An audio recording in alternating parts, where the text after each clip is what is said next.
point out to you, I want to remind you that you are deaf, dumb, and blind.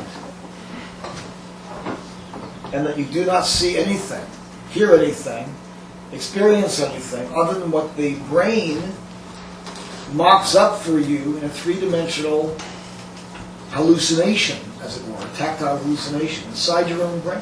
You walk around inside your own brain. What you see is a generated mock-up of what the real world looks like. You don't actually see the world.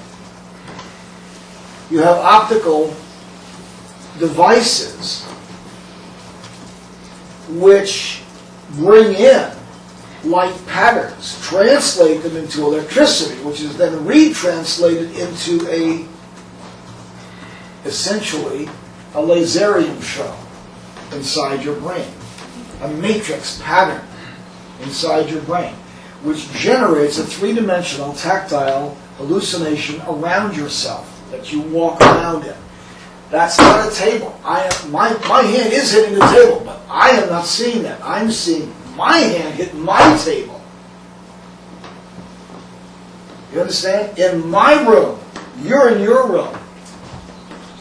Are we all in this room together? Yes, we are. But we don't see it, we don't feel it, we don't hear it. Our brains, the brain itself has nothing, no connection with the outside world other than what you give it with eyes, ears, nose, throat, and other specialists. It's always it's using its own set of codexes to decipher what's coming to it. It's like it's getting a satellite feed. The eyeballs through a little optic nerve send a satellite feed to the brain. The brain receives it and then decodes it. It creates a three-dimensional game, essentially, within which you walk around.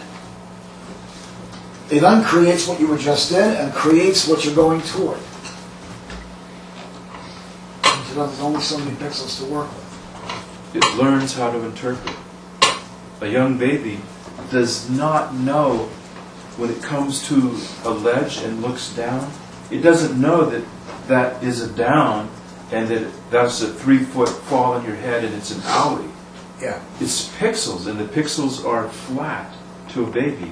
They don't have that kind of distance thing happening. I was demonstrating we were in a movie. We were showing a movie on a screen to a number of individuals who'd never seen a movie before, and who were unfamiliar with it, unfamiliar with the entire idea of looking at a movie. And all they saw was colors moving around on a flat thing. They didn't see what we saw in the three-dimensional thing. You have to learn what that's supposed to be. You interpret that. All they saw was colors moving around on a flat screen. It meant nothing to them. I know that's hard for you to imagine. Now you're trying to reach people. You have a view of the world. And you're trying to reach people who see everything that you're projecting as a flat thing with colors dancing on it. So part of what you need to do is to teach them how to see your world. At the same time, you need to actually project your world the way they see.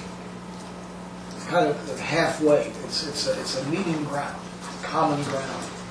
It's starting just from an allowance. You allow as how your world and their world is not the same. It's okay for them to be different. There's a fuzz. Really okay. Yeah. Here's